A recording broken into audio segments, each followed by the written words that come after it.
Therefore the Lord God sent him forth from the Garden of Eden.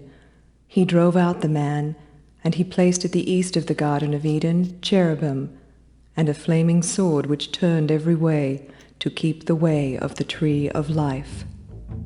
The Conclave Bible, Data Links.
Earth 2060. A small group of colonists leaves the ravages of Earth for a distant planet orbiting Alpha Centauri's primary star. Their ship, the United Nations starship Unity, carries them on their journey to a new world and a new hope for humankind. Along the way, a reactor malfunction damages the Unity, precipitating a crisis among the ship's 7 most powerful leaders. As they enter the Alpha Centauri system, the crew splits into 7 distinct factions, divided not by nationality, but by ideology and their vision for the new world. After the ship breaks apart, the 7 leaders guide their chosen crew down to the surface of planet, seeking their destiny beneath an alien sky.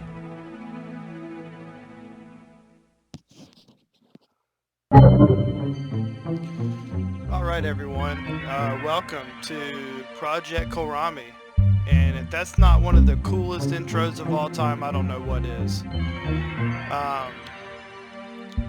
So as you can tell, this is Sid Meier's Alpha Centauri. It was released by Firaxis Games in 1999, and it's sort of picks up where Civilization 2 left off. So at the end of Civilization 2, when you finish the game, you can either win by conquest or by blasting off to Alpha Centauri. And this kind of creates a storyline about what happens when that ship gets there. This is widely considered, if not the best 4X of all time. I think it's up in most people's top 3. Probably with things like Civ 4 and Endless Legend.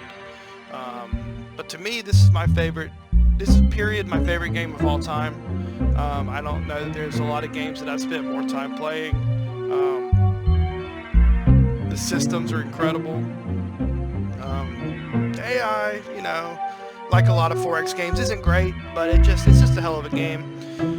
So for this first video, I kind of want to just go through, give you guys kind of information about all the different factions, and then start the game. So we can start the game. There's a few different options as far as making a map. It's going to be similar to other Civilization games. So we can do a customized map. You can see the planet sizes all the way from tiny to huge. We'll play on standard. Ocean coverage. So obviously smaller oceans with more land, greater percentage of oceans. Has more of an archipelago situation. We're just going to go with kind of some standard stuff. Erosive forces, average. That's going to, determine sea level as well. Native life forms. So this is essentially like barbarians in the Civilization games. Again, we'll go average. Cloud cover is going to be the equivalent of arid, dry, arid, temperate, and wet. we'll go with temperate and difficulty level. I'm going to go with librarian. That's the equivalent of king, just because I'm a bit rusty. Rules. So we'll look at the rule set. And again, you're going to see a lot of things here that are somewhat similar to old Civ games. So you have a couple of new victory conditions, in addition to, your typical conquest victory. Transcendence is going to be the science equivalent, but there's also a diplomatic and economic victory. And we will go into those later as we kind of see how the game progresses. Do or die, we're actually going to click that. There's no reason to restart eliminated players. It's one of the more irritating concepts of Civ 2. We're not going to do flexible starting locations. I like to just land first turn, build the colony where it is. Tech stagnation, we're going to keep off, but you can actually slow down your rate of research, and what that essentially does is gives you a little more time to use particular units before they become obsolete. Spoils of war, we're going to keep off. It's just a little too powerful, and I'll be using Alpha Centauri's equivalent of spies to steal technology, so we'll keep that off because that really gives an unfair advantage. And in the sequel, Alien Crossfire, one of these factions actually has this as a ability, so it's definitely nice to keep that off to give that faction a little better edge. I am going to turn blind research off. I'm going to do it to where I can beeline to things. If you set blind research on, you can weight your technology into different categories and give yourself a greater or lesser chance to discover random technologies. I like beelining in this game, so we're definitely going to go with that. No Unity survey, we definitely want the world map to not be visible from the start. We want supply pods, which are essentially goodie huts, to be all over the place. Random events, I definitely want. Iron Man, we will do an Iron Man game, so we won't be doing any just save scumming.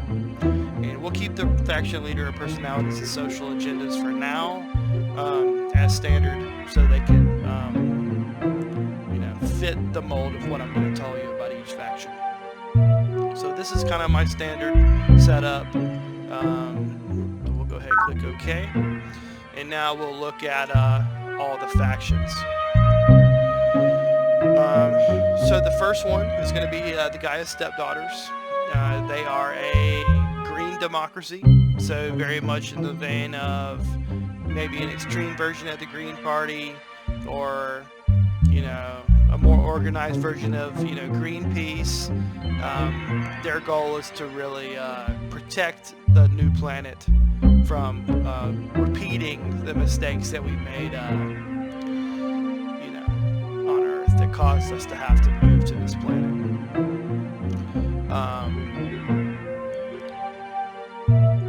The Human Hive, led by Chairman Shinji Yang, is a communist Chinese hive. Definitely emphasizes the greater good of the whole rather than the individual. This guy his title is the Despot, so he's a brutal dictator. Very tough in the hands of the AI. It's one of those stronger AI opponents. I'm not a huge fan of playing them. They have some negatives that I'm not a huge fan of, but interesting nonetheless. The University of Planet is a very fun one to play. Academician Prokhor Zakharov is the leader here, and he's just a scientist whose faction is really bent on just the discovery of pure knowledge. So as you can kind of expect, they're really strong on research. They're vulnerable to spies, probe team operations is what they're called in this game. But a very formidable opponent for sure. Morgan Industries is just the free market capitalist of the game. And as you can kind of see, these are kind of tropey type roles that each of these are playing. It's definitely executed a little better than it may seem, but you do see sort of some general narrative tropes here as far as these factions are concerned. But Morgan Industries, led by CEO Nabudike Morgan, they're bent on just, driving a purely capitalist and profit-driven society. Really, really weak in the AI's hands, but in a really competent player's hands, they can really, really get rolling well. I used to love playing this faction, but it is something that is going to take a little more practice for me to be good at, so I'm not going to be playing them today. The Spartan Federation is going to be the right-wing, gun-toting, survivalist types who, understand that the only way for survival in a frontier world is going to be who's the best armed and who's willing to use those arms. The faction is full of ex-military. A lot of the security forces on the Unity, which is the ship that came to Alpha Centauri, defected to the Spartans. So you're very strong as far as military, morale, things like that. A little weaker in industry.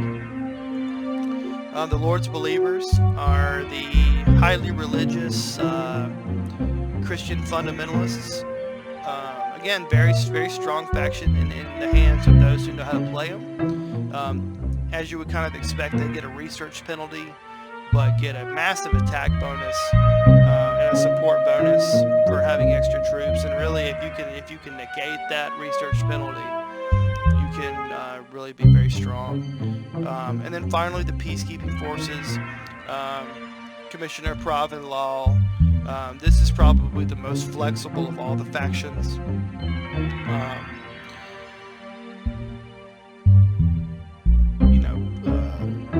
Just doesn't have the extreme malices and benefits that some of these other ones have, so it's a little more flexible as far as what you can do with them. A very popular choice. If you look at this, you're kind of broken into several different categories, and the manual describes it as hybrids, builders, and aggressive factions. So things like Gaia's Stepdaughters, Morgan Industries, those are considered builder factions. The Believers, the Spartans, and the Hive are typically considered aggressive factions, and the University and the Peacekeepers are going to be kind of that hybrid. I think you can actually take the Spartans and move them into a hybrid role, which is what we're actually going to be doing today. I'm going to show you guys my own little Spartan green heavy forest strategy that I worked on a long time ago. It's very, very strong. But even things like the Believers can be played as a hybrid. Gaia's Stepdaughters can be played more aggressively, using some game mechanics. But we'll start as the Spartans. Superior training and superior weaponry have, taken together, a geometric effect on overall military strength. Well-trained, well-equipped troops can stand up to many more times their lesser brethren than linear arithmetic would seem to indicate. Spartan Battle Manual. So what she's saying here is that, well-armed troops can overcome possibly greater odds. So our colony pod has landed. We're just going to name it the default. Please don't go. I'm actually going to turn down The the drones volume need a you. little bit. They look up to you. There we go, much better. All right, so we'll stop the video here now that the intro's been done. I hope you enjoyed, and we're going to jump in and start the next video soon.